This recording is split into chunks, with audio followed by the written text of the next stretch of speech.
Saudara, saudara sekalian, kita orang lanjutkan dengan episode yang ke-21.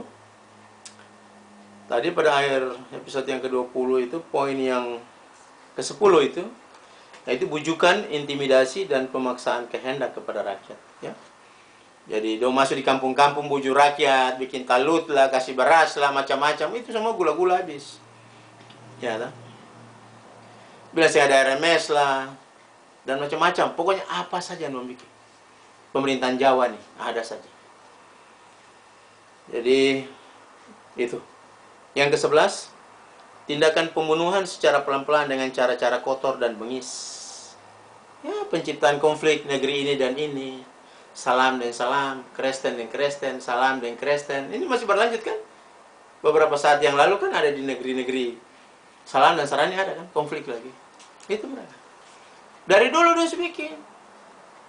Yang Sultan Hamid II lapor tuh per Belanda, dan itu kan tindakan-tindakan yang kotor, yang teroris, yang kasar. Cara-cara kotor dan keji. Tidak mau, todon, bunuh, harus ikut. Dari dulu kan belum kerja ini pemerintahan Jawa. Terus terang aja kita bilang. Orang Jawa mau terima atau tidak mau terima terserah itu. Tapi ini fakta itu. Mungkin ada di antara orang Jawa yang baik di dalamnya, barangkali. Tapi pada umumnya ini. Karena ini pemerintahan Jawa. Ini jelas. Negara Jawa, negara wayang.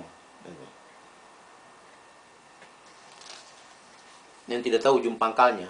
Dia tidak punya daerah, dia bilang dia punya daerah dari Sumatera sampai di Papua sana.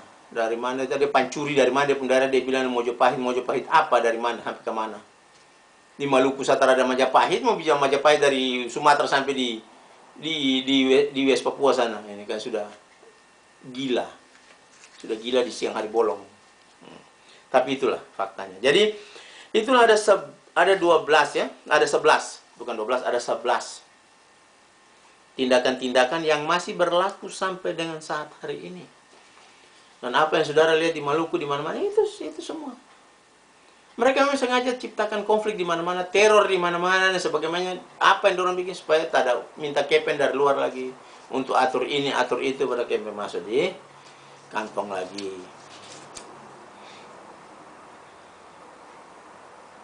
Katakanlah tentara dan polisi harus latihan ini dan itu dan sebagainya. Negara sudah 65 tahun ke 60 tahun. Beta sing hitung 17.845, no? 17.850 NKRI. 60 tahun. Oke. 17 Agustus 845 itu negara yang sudah tidak ada lagi. Bukan yang sekarang ini, no, omong kosong. Tidak ada lagi. Jangan putar balik di siang hari bolong, jangan. Yang ada sekarang ini 17.850 NKRI itu. Oke. Jadi itulah. Oke, saudara-saudara semua, kita lanjutkan dengan fakta-fakta penelitian yang berhubungan dengan keabsahan Republik Maluku Selatan secara internasional. Nah, jadi kita lanjutkan dengan beberapa fakta penelitiannya. Kita mulai dengan poin, ini ada poin-poin secara huruf, jadi poin A. Beberapa organisasi anak Maluku yang telah ada sejak zaman penjajahan, yaitu yang pertama, organisasi anak-anak Ambon. Dibentuk 1 September 1908 di Magelang, Jawa Tengah. Di bawah pimpinan JP Risakota. Dengan tujuan untuk lebih mendekatkan tentara-tentara yang tergabung dalam Kompi Ambon. Yang pertama. Itu masih poin A. Yang kedua, organisasi pelajar Ambon dibentuk dalam tahun 1909 di bawah pimpinan W.K. Tehu Peyori, yang dalam kegiatannya dibantu oleh Bon Ambon, yang juga dibentuk pada tahun yang sama di Ambon. Yang ketiga, organisasi Menamuria dibentuk dalam tahun 1913 di Semarang, Jawa Tengah, dengan tujuan membantu kepentingan-kepentingan spiritual dan materi populasi Maluku dalam setiap bidang.